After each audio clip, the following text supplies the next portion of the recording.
Muita gente acha que perspectiva é uma coisa que só é útil para desenhar coisas, por exemplo, construções, arquitetura, carros, elementos de borda dura, assim, né? Feitos pelo homem.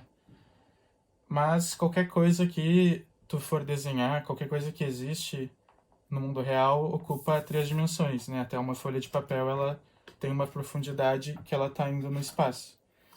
E, por exemplo, se tu for desenhar um corpo humano, isso também são formas que estão indo no espaço. Se a pessoa coloca um braço para frente, se ela bota levemente para trás, tem uma profundidade, isso está viajando nos 3 eixos. E quando tu está tentando fazer um desenho no papel, tu está tentando criar justamente essa ilusão. Por isso que o fundamento da perspectiva no desenho eu considero um dos principais, e é por isso que eu estou começando por ele essas aulas, assim, por isso que eu estou focando nele de início. Se a gente quer desenhar qualquer coisa rotacionando no espaço, por exemplo, a gente quer desenhar um corpo humano de imaginação, a gente quer desenhar uma árvore em perspectiva.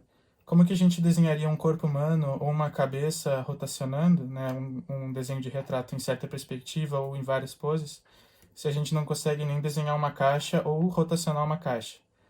E muita gente, quando começa, vamos supor, a pessoa vai desenhar uma caixa, ela acaba com tipo erros parecidos, assim, ela quer desenhar uma caixa e ela vai meio que copiando.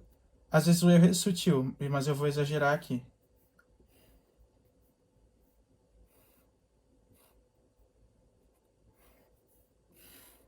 Ela não entende uma das leis da perspectiva, que é a convergência. Então, se a gente fosse puxar essas duas linhas para lá, elas nunca iriam se encontrar, elas estão se encontrando aqui na frente. Então a pessoa não desenhou um cubo de verdade, ela desenhou algo meio dobrado, assim, ó.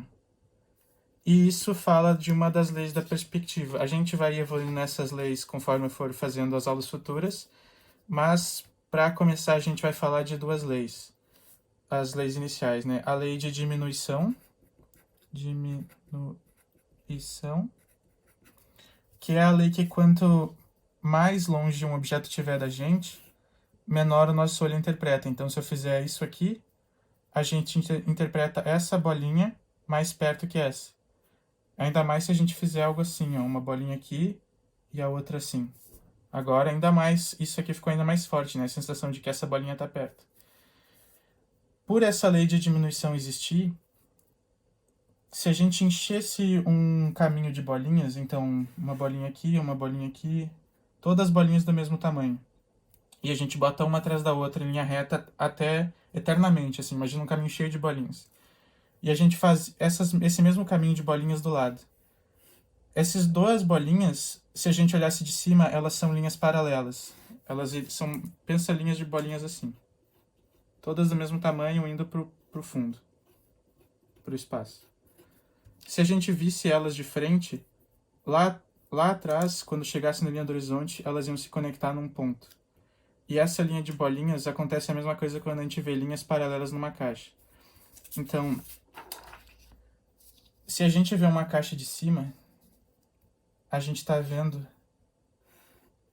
um quadrado, vamos supor. Se a gente jogar, vamos supor que isso aqui seja o topo, e o lado, a mesma coisa, né? Um cubo, a gente está vendo. Se a gente jogar isso aqui em perspectiva, essas linhas paralelas de cima não vão ser mais paralelas no papel, em perspectiva. Vai ter um ponto em que elas vão convergir. Essa é a segunda lei de perspectiva, que é a convergência. Lembrando que aqui tem 90 graus, né? É um L, se a gente for ver, nos dois. Se a gente jogar em perspectiva, essa linha de profundidade, ela vai deixar de ser 90 graus. Então, em um ponto de fuga, a gente vai ter a linha do horizonte e esse ponto onde essas linhas convergem. A gente vai ter a frente da nossa caixinha, do nosso cubo, e essas linhas, como acontece com aquelas bolinhas, indo se encontrar em um ponto. Então,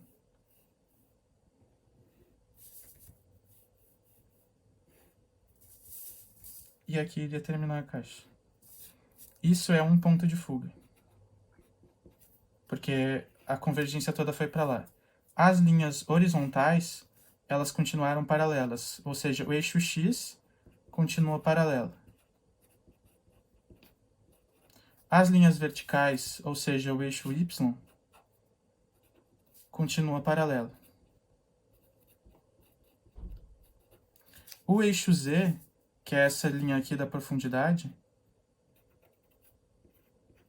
ele convergiu.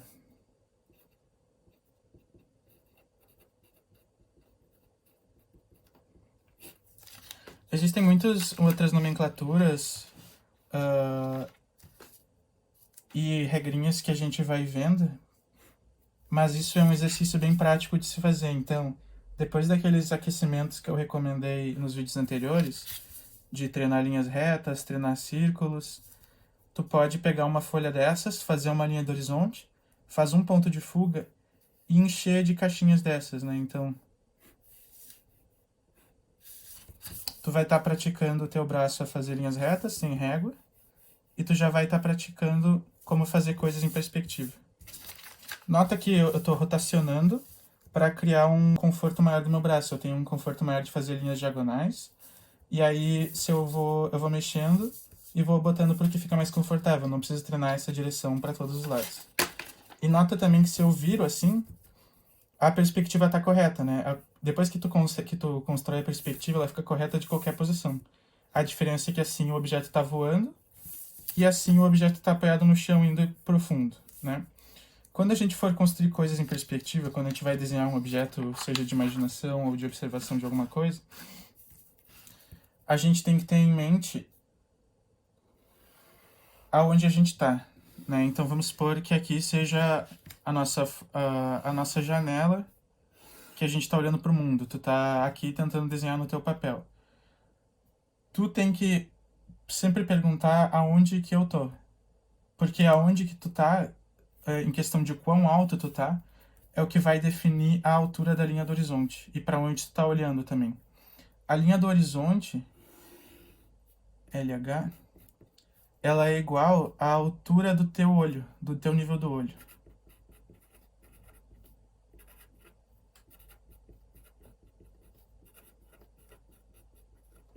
E isso é algo que parece meio confuso, assim, como que a linha do horizonte é a altura do nível do olho? Se eu abaixar o meu olho, a linha do horizonte vai estar abaixando junto, e se eu pegar um helicóptero e subir para um lugar muito alto, a linha do horizonte vai estar subindo junto?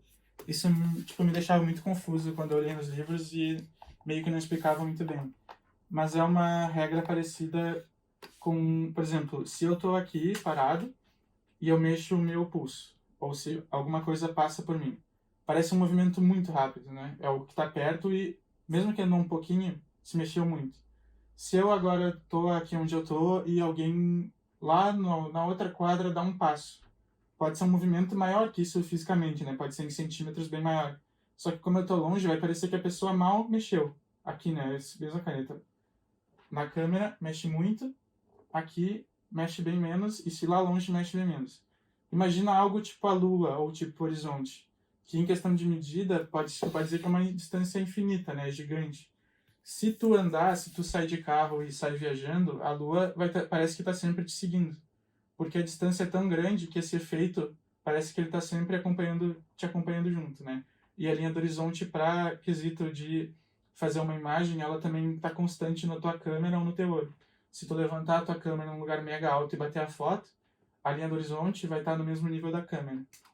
Então, quando a gente responde isso, aqui linha do horizonte, a gente respondeu que é o nosso nível do olho. E isso nos responde também se a gente vai estar olhando abaixo ou acima das coisas. Tudo que estiver abaixo da linha do horizonte está abaixo do nosso olho. Ou seja, a gente está olhando a parte de cima daquilo. Então aqui, ó, cima. Tudo que estiver acima da linha do horizonte está acima do nosso nível do olho. Então a gente está olhando a parte de baixo.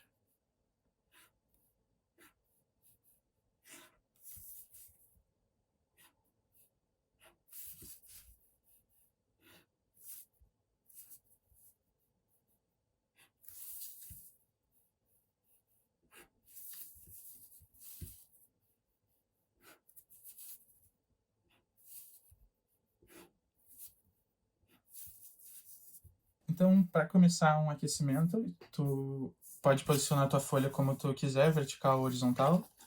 Vai criar distorções diferentes conforme tu for tendo mais espaço ou menos espaço. E aí, tu coloca a tua linha do horizonte aonde tu quiser, né? Se tu botar ela bem para cima, ou até fora, assim, tipo, bem aqui, tu tá dizendo que tu tá olhando para baixo, que tu tá vendo as coisas, tu tá olhando meio que pro chão, assim. Porque tudo que tu vai estar olhando, tu vai estar vendo a parte de cima, né? O teu nível do olho vai estar lá em cima da coisa, da imagem, assim. E se tu botar a tua linha do horizonte bem embaixo, é como se tu estivesse olhando para cima. Então tudo que tu olhar vai estar, tu vai ver a parte de baixo daquelas coisas, né? Elas vão estar tudo convergindo para baixo. Eu vou botar um pouquinho abaixo aqui a linha do horizonte, como se a gente estivesse olhando levemente para cima. Então aqui é o nosso LH. E eu vou escolher, como que a gente está estudando um ponto de fuga agora, eu vou escolher algum lugar perto do centro, assim, para não ficar muito estranho. E aí, um jeito que eu gosto de fazer como em um ponto de fuga é sempre o vertical e o horizontal estão sempre em 90 graus, eu já começo pela minha caixa ou meu retângulo, né? Como eu sei que isso aqui vai estar 90 graus, finge que ele é 90 graus, dei uma erradinha. E agora é só puxar para o meu ponto de fuga, então eu gosto de puxar da caixa para o ponto de fuga, porque se eu errar lá não tem tanto problema. Por exemplo, se eu for puxar isso aqui até lá e eu erro um pouquinho aqui, se eu acerto algum lugar perto, não tem tanto problema.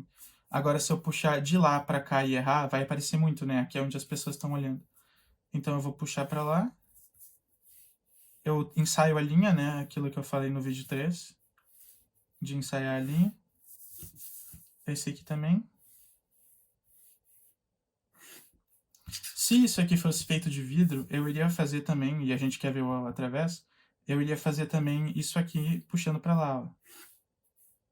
É até bom fazer isso aqui para corrigir, ver se tu tá fazendo certinho.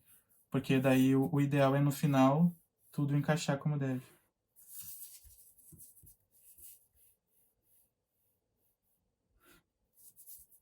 Um pouquinho assim.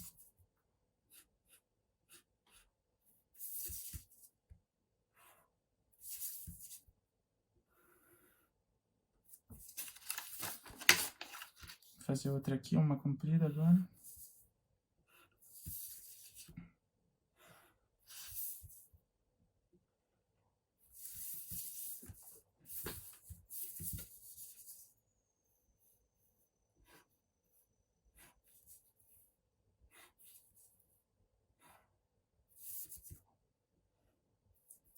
Uma das dúvidas que eu tinha quando eu comecei a estudar isso era, e se eu quiser um objeto rotacionando?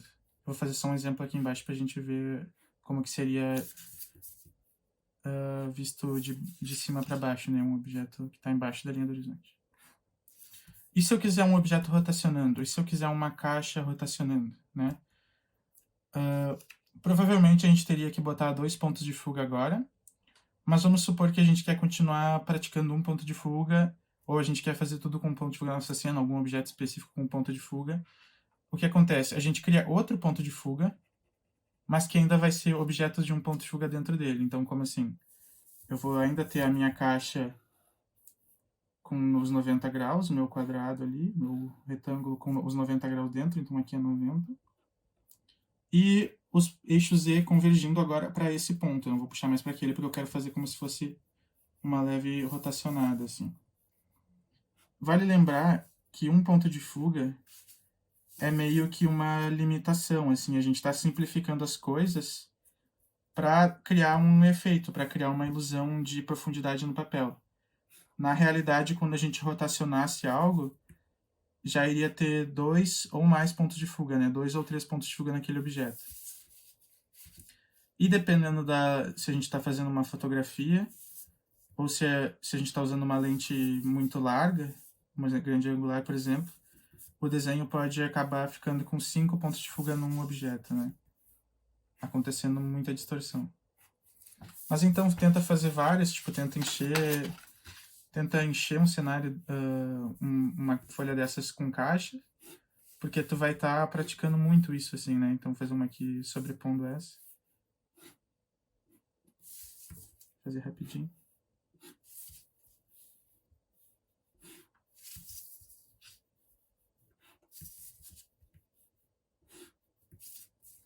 E aí tu pode ir criando a ilusão disso. Para mostrar melhor como seria esse um ponto de fuga na realidade, o exemplo mais comum é o trilho dos trens, porque são várias, tem duas linhas paralelas aqui, se a gente olhasse por cima, convergindo, né? Cada vez elas estão ficando menores, o espaço entre elas está ficando menores e o espaço entre os trilhos está ficando menores. A ponto de que aqui, quanto mais profundo a gente mal vê a diferença entre cada trilho, e lá no fundo essas duas linhas vão se tocar na linha do horizonte, né? Criando um ponto de fuga. Se a gente andasse para o lado, então a gente está em cima desse trilho, a gente caminha um pouco para o lado, a gente vai começar a ver algo assim. E aqui são os dois pontos de fuga. A gente tem um ponto de fuga lá no horizonte, é onde essas duas linhas que são paralelas se tocaram, são paralelas se a gente olhasse por cima, né? E essas aqui que também são paralelas, como a gente andou, agora elas também estão indo para algum lugar de profundidade, para outro ponto de fuga. Isso aqui é uma cena com dois pontos de fuga. Para criar uma cena com dois pontos de fuga, a gente ainda tem os pontos de fuga sempre na linha do horizonte. Então vou começar fazendo a linha do horizonte. E agora a gente vai ter, vamos supor, naquele caso do trilho do trem, um ponto de fuga mais na cena, esquece esse aqui. Um ponto de fuga mais na cena e um ponto de fuga bem longe, assim. Então, aqui estaria o meu trilho do trem. Aqui estaria a parte de madeirinha, né? Então, por exemplo,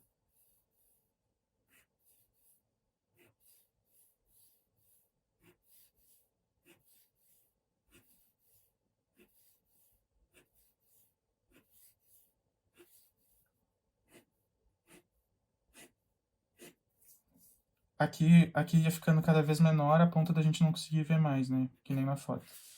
E aqui cada vez maior, e a gente vendo, né? No caso, se a gente fosse desenhar uma caixa, a gente não ia estar mais com o X paralelo, como em um ponto de fuga. Agora, a única coisa que vai estar paralela é o eixo Y. Então, em dois pontos de fuga, 2 PF, aqui um PF e aqui o segundo PF. Em 2 PF, o Y é o único paralelo, ou seja, as linhas não se tocam, né? Elas seguem iguais.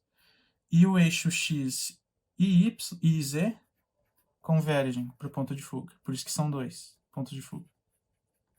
A gente tem duas convergências. Então, o meu Y é paralelo. Eu vou puxar aqui, ó, o meu eixo Z para um ponto de fuga.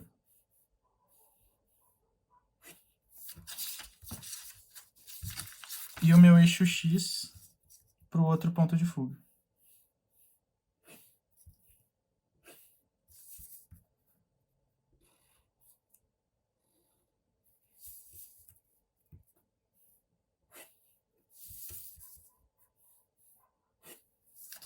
Isso parece um exercício super chato, assim, né? Pô, por que eu tenho que ficar desenhando caixinha e não posso ir desenhar logo anatomia ou desenhar um carro, uma coisa legal? Mas é que tu vai ver que esses fundamentos, eles são importantes por alguma razão, assim. É um pouco como tu ir na academia e começar por exercícios mais básicos, sabe?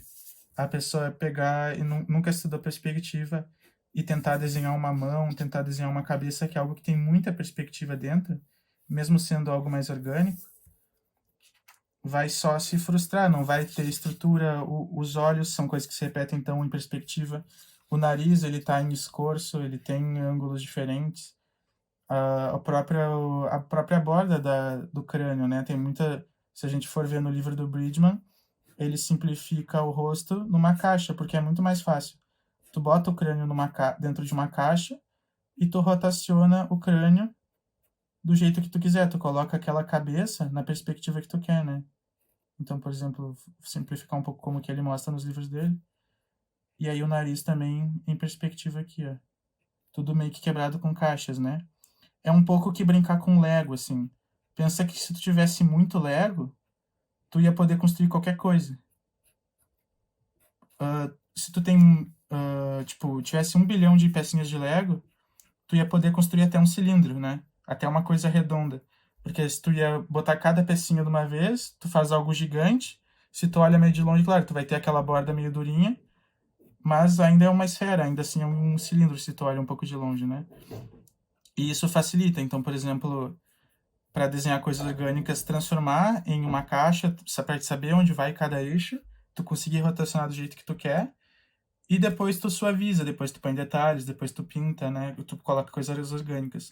Mas isso aqui é a base para tudo, assim. Se tu quer desenhar o cabelo, que também é algo orgânico, mas que tá em perspectiva.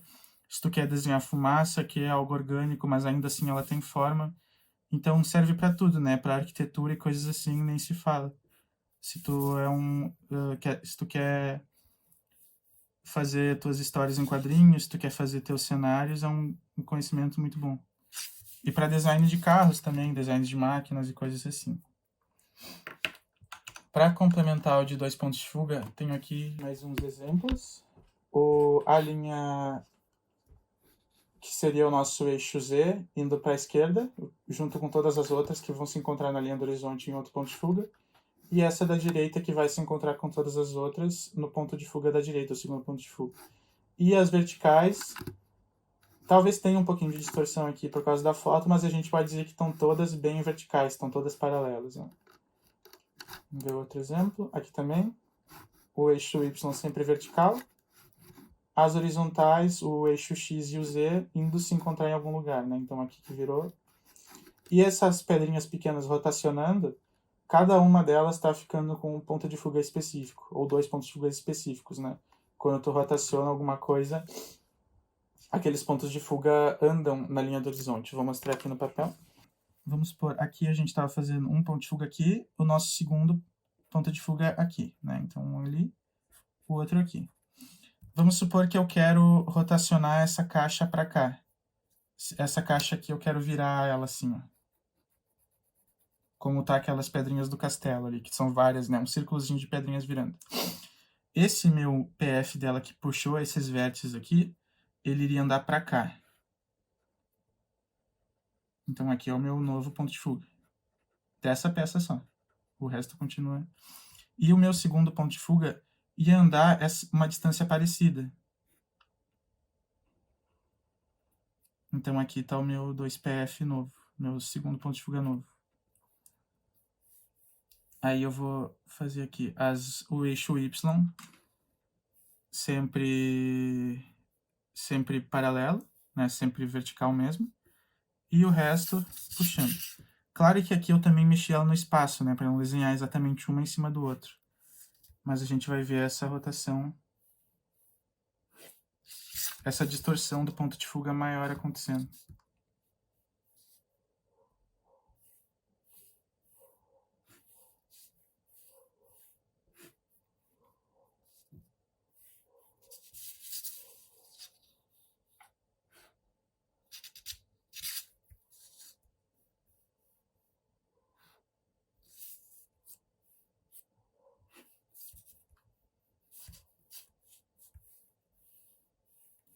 Aqui é pra cá. E aí, se eu fosse botar uma dessas aqui em um ponto de fuga, vamos supor que eu vou fazer só para esse.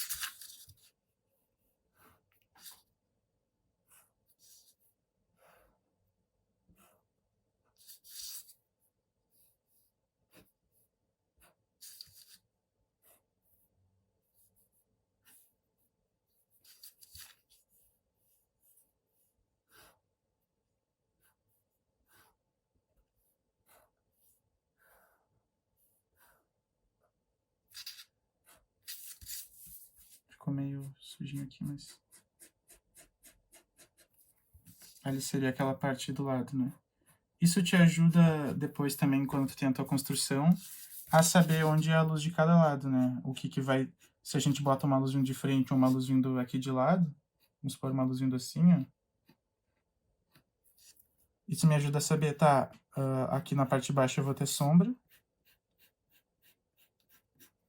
E aqui no lado eu vou ter sombra, porque a luz está do outro lado, né? E aí eu posso ver, tipo, vamos supor que eu tenho uma luz que está um pouco lateral, que rebate, eu posso dizer que esse aqui é um valor, que é uma achura, e essa aqui é uma achura mais escura, que está pegando menos luz ainda.